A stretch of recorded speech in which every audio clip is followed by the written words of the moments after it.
When should you release your podcast trailer? Should you drop 1, 3, or 5 episodes at launch? And how often should you publish after that? These all sound like really small details, but your launch timeline is one of the most overlooked pieces in your podcast launch strategy. And it matters more than you think. Let's dive into why in today's conversation. All right, my friend, welcome back to this week's episode of As It Relates to Podcasting. My name is Simona Costantini, and today we are talking all about your podcast launch timeline. Now, I go into way more detail in this in my podcast launch course, which you can find the link to in the episode notes below, or you can find more information about in my free podcast launch blueprint. The link for that is also in the episode notes below. But the truth of the matter is, in 2025, podcast discovery is not something that is random. As we've talked about over the almost last 10 weeks, platforms like Apple and Spotify and YouTube look for patterns. And not just in 2025, but it also did this beforehand. But what it's really doing is it's tracking your consistency. It's tracking early performance, and it's also looking at how your first few episodes perform together. So in today's episode, I'm going to break down exactly how you can structure your own podcast launch timeline. Things like when to release your trailer, why dropping more than one episode at your launch can change everything, and then how to choose between a weekly podcast, biweekly, or seasonal releases, depending on what your goals are. My goal with today's episode is to get you ready to launch your podcast with confidence, with clarity, with momentum. Now, of course, I could dive even deeper than what I'm going into on this podcast episode today. But the first thing that I want to talk about is the power of having a well-timed trailer. I did a whole episode about your podcast trailer and why it's important and how to compose it and how to structure it. But I want you to think about your trailer as your podcast's movie trailer. It's your first impression. And in a lot of ways, it decides if someone is going to subscribe to your content before your show even begins. People are listening to your content, your trailer, to understand, what is this show about? Is this something that is relevant to me? Do I like the way the host talks? Does the sound and the audio sound good? People are making these little subconscious decisions every single time they hit play on your trailer. And it's really important to tap into this and to understand this, especially from a human behavior point of view. When you think about your trailer in and of itself, it should go live 7 to 10 days before your official launch date, okay?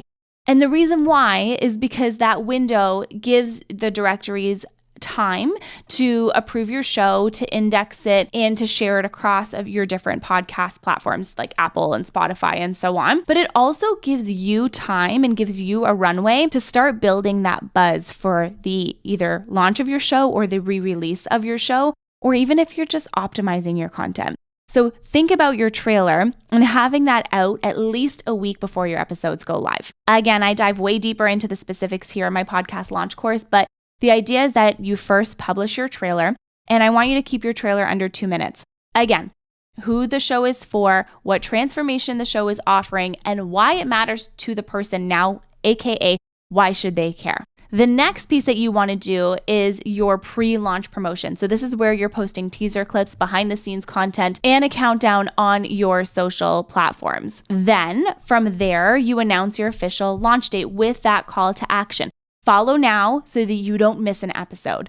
Check out the trailer and subscribe so that you don't miss episode 1 or 2 or 3 or 4 or 5 or whatever the number of episodes it is. Having this short window starts to build up anticipation for your listener, for your audience. So it's something that allows you to gather those subscribers and those listeners early before your first full episode goes live. Why this is important is because it signals to the platforms that your show has momentum and it's worth listening to. A well-timed trailer will start to tell the algorithm something exciting is coming, and it also tells your audience that you're invited to listen to it. So going past your trailer now into your actual episode drop. I believe that you should drop more than one episode at every launch. In fact, I'm a fan of dropping 3 episodes.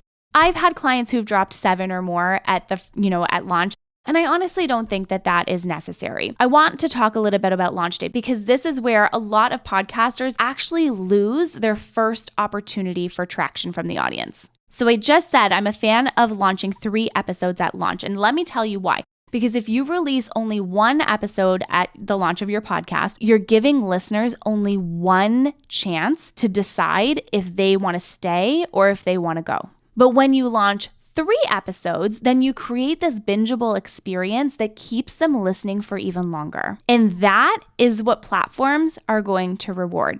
I want you to think about this in terms of Netflix, for example. Netflix drops a new series. They're not just putting out one episode. Sometimes they do. But the reality is nobody watches just one episode and stops, especially if there's 3 or 4 episodes that are available. They keep going, they keep clicking next because they're invested in the story. It's the same idea for podcasting, and here's why this works so well for podcasting. When you have longer listening sessions, that equals to stronger algorithmic signals. So to translate that in an easy way, when Apple or Spotify sees that someone is listening to this content and not just listening to one episode, but listening to it in one sitting and going to the next episode, they flag that show as engaging. You got to remember that the algorithm works off of metrics and data. So if you want people to continue to binge your content, you got to give them stuff to binge. And the next thing is when you have more context, it deepens your connection. Your first episode introduces your message, and then the next 2 cement your credibility and your style. So if you think about episodes 2 and 3, they should be some of the hardest hitting content that you have right off the bat. By doing all of this, you actually start to build trust faster. Listeners can immediately decide if they want to subscribe, and you start building a base audience from day 1. So what should these first episodes be? I'm going to keep it very simple for you today.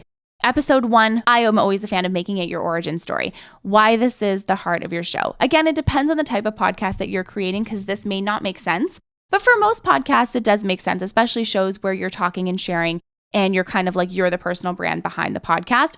Having an episode sharing who you are and why you're here is super important. Then episodes 2 and 3, I think that they should be a high value conversation with a guest.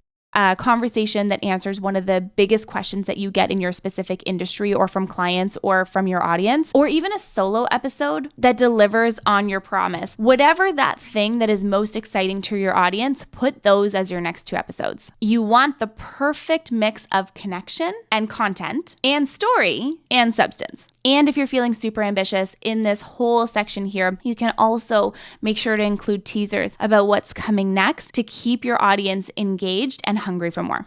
Now let's talk about weekly versus biweekly versus seasonal podcasts. When I started podcasting in 2018, everyone just did weekly episodes. That's just what you did, okay? I have a weekly podcast. I have a new episode that goes out every single week. But once you launch your podcast in today's way of launching a podcast in 2025 going into 2026, once you're launched, the question becomes, how often should you publish your episodes? Now, there's really no one size fits all when it comes to this, because at the end of the day, it has to work for you. And while there's no one size fits all answer, there is a strategy that fits your energy, your resources, and your goals. So let's talk a little bit about this and break it down. Okay, so your weekly podcast is like the gold standard for growth. Weekly shows are the thing that builds that momentum. They build authority and they build trust because as you put out weekly episodes, you always stay top of mind. If your goal is to scale, to monetize, or grow your audience quickly, this is your best rhythm. A weekly podcast, in my opinion, hands down, will forever be the best way to achieve all of these. It's not the only way, but it is absolutely a powerful way. The caveat to this is the content actually has to be good. So if you have a weekly podcast episode, you need to make sure that the content that you're putting out there is actually good for your listener. Having a weekly podcast requires a lot of structure. So you want to make sure that you're batching your episodes, that you're scheduling your content, and that you're sticking to a release day. I know all too well what actually happens when you miss your release day. It's like, oh, it's okay. I just missed 1 week. I'll just come back to it next week. It doesn't always happen that way, okay? Let me just tell you. So please make sure that if you are going to do that, that you actually come back to your podcast. Because at the end of the day, consistency in your show and consistency in showing up really does build loyalty.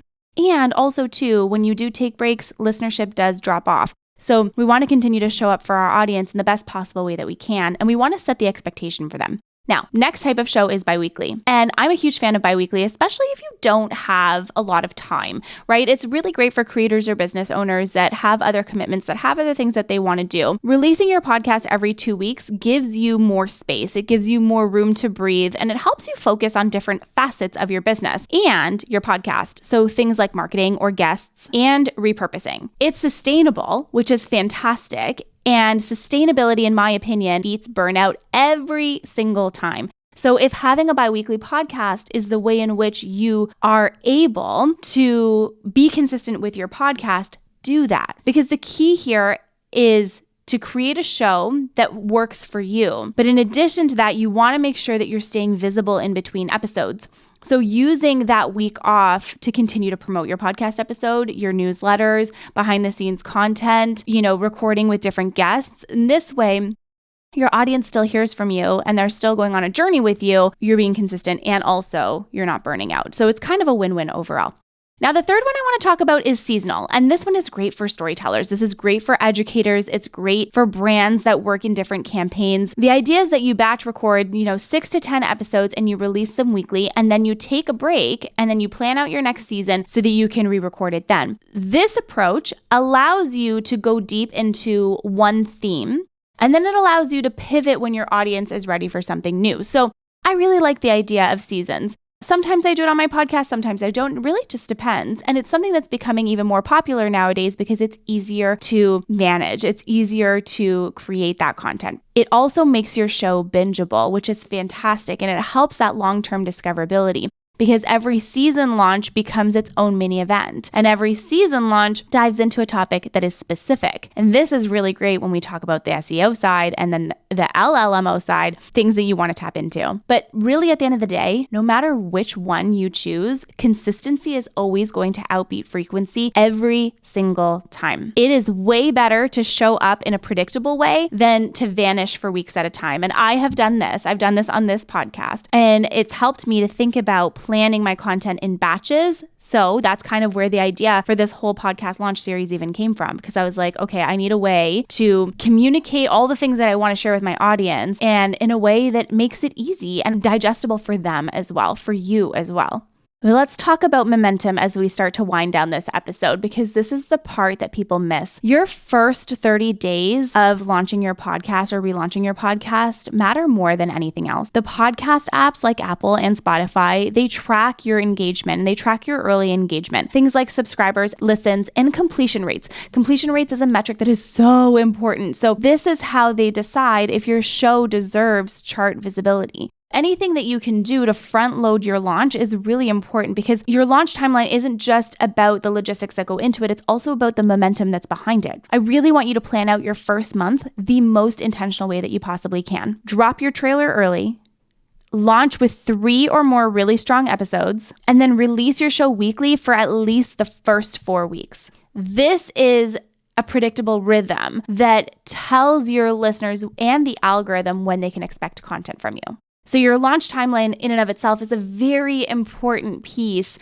to the whole launch process. And I go deeper in this in my podcast launch course.